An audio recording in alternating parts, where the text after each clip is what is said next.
Recebemos hoje no estúdio do Portal DBO o zootecnista Marcos Sampaio Baruzelli, que é gerente de confinamento da DSM. Ele veio conversar conosco um pouco sobre as expectativas para confinamento em 2016. Boa tarde, Marcos. Oi, tudo Mônica, bem? tudo bem? Como foram os resultados do confinamento em 2015 e o que vocês esperam agora para 2016? Mônica, em 2015, o confinamento de bovinos de corte no Brasil atingiu, segundo nossos números, nós temos na DSM um serviço de informação do mercado, que nós chamamos de SIM, atingiu 4,7 milhões de cabeças. Então é o ano de maior número de bois confinados na história do Brasil, o ano de 2015. Para 2016, embora no momento o cenário não é muito promissor para o confinamento, porque o milho está com preço muito elevado, choveu muito em alguns estados e ainda tem pasto verde em muitas regiões do Brasil, embora já está secando, né? E o boi magro também, a reposição do boi magro não está facilitando. Então esses três fatores têm postergado o início do confinamento em 2016. Talvez ele comece em maio ou junho. Em 2015, então, o número de animais confinados, de bovinos confinados, chegou a 4,7 milhões de cabeças. Milhões de cabeças. Se considerar que o Brasil mata aí perto de 42 a 43 milhões de cabeças, depende da estatística, a gente já tem mais de 10% dos animais abatidos no Brasil provenientes de confinamento. E depois tem o semi-confinamento, que é outro modelo de produção, outro sistema de produção, que vem crescendo bastante. Sim. Ainda falando do confinamento, esse crescimento de 4,7 milhões representou quanto na comparação com o ano anterior, Marcos? Se a gente pegar aí uma média dos últimos 10 anos, eu calculei essa média deu 8% de crescimento ao ano. Então é um crescimento bastante expressivo, né? Poucas coisas estão crescendo a 8% Verdade. Ao ano. E agora, com essa situação, esse ano que tende a ser um ano um pouco mais complicado sobre vários aspectos, esse crescimento de 8% se mantém? Vocês acreditam que seja um pouco menor? A perspectiva é sempre de crescimento, Mônica. Eu acho que o confinamento no Brasil vai continuar crescendo. Tem anos que ele cresce mais, tem anos que ele cresce menos, mas é uma curva de crescimento, né? Pode ser que já em 2016, se o cenário melhorar, nós atinjamos 5 milhões de cabeças confinadas no Brasil. E a rentabilidade do confinador vai continuar positiva ou a margem deve estreitar um pouco? A rentabilidade continua positiva. Tem anos bons e anos menos bons, vamos dizer assim, mas de uns anos para cá, a conta do confinamento tem fechado muito bem. Então, o confinador ele consegue pagar as arrobas produzidas, né, e sobra lucro para ele. Na maioria das situações que a gente analisa, que a gente acompanha, a gente observa rentabilidade, lucratividade positiva aí para os confinadores, né?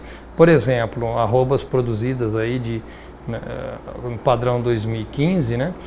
De R$90, R$80 era muito fácil de encontrar.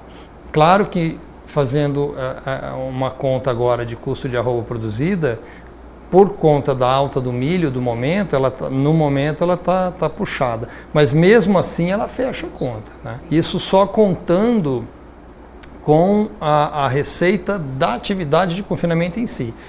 Se for computar os benefícios indiretos, que é antecipação de capital, maior giro de capital, liberação de pastagem para outras categorias de animais, aí o benefício dobra, né? Então o produtor rural tem observado isso e tem adotado o confinamento como uma ferramenta de manejo, inclusive, dentro da fazenda dele. Existe alguma estratégia que ele possa adotar que o preço do milho, que enfim é um produto de maior importância ali dentro do confinamento, possa ser compensado? O confinamento brasileiro, Mônica, ele está cada vez mais dependente do milho, né? Claro, existem subprodutos que substituem o milho. A polpa cítrica aqui em São Paulo, por exemplo, ela pode substituir total ou parcialmente o milho.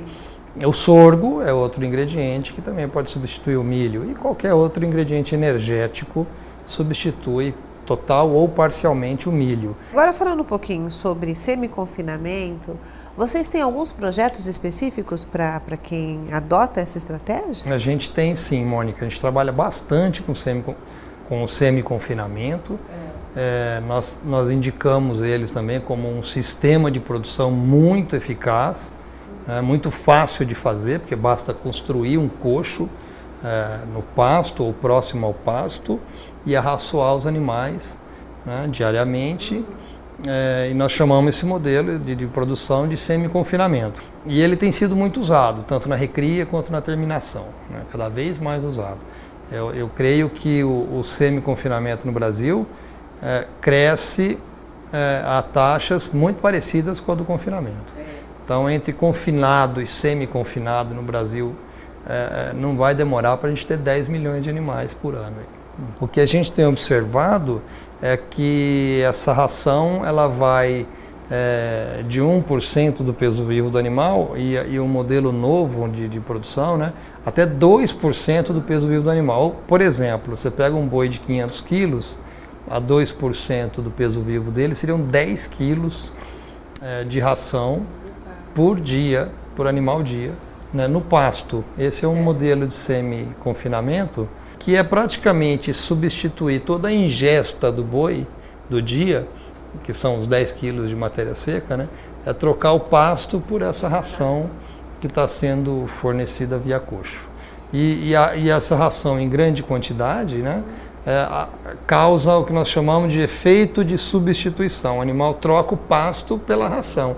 Isso permite taxas de lotação maiores, né? Então aumenta a lotação da fazenda com um bom ganho devido ao arraçoamento. E para o produtor, a grande vantagem é que ele aumenta a quantidade de arrobas produzidas na fazenda ou por unidade diária, né? E diminui o ciclo de produção. É o boi de ciclo curto. Hoje o animal ele tem uma recria de 7 meses, uma cria, aliás, de 7 a 8 meses, uma recria extremamente reduzida e já passa para a fase final de engorda, né? Muitas vezes sendo abatido com menos de 2 anos. O pecuarista ele já conhece melhor essas estratégias, ele tem adotado mais a estratégia da suplementação mesmo. Eu diria que cada vez mais produtores rurais têm acesso a essas tecnologias, né? Eu diria que o foco hoje é nutrição, né? A genética avançou muito no Brasil, nós temos um rebanho geneticamente bastante melhorado, né? A IATF ajudou muito isso, então a gente tem bons produtos, né, bons bezerros, que se cuidar da parte sanitária e nutricional, a produtividade é bastante elevada. Então a vocação natural do Brasil, que é produzir carne vermelha, né, a baixo custo, ela está a cada ano que passa mais evidente no Brasil. Muito bem. Tá ótimo, Marcos. Obrigada pela entrevista. Obrigado você, Mônica.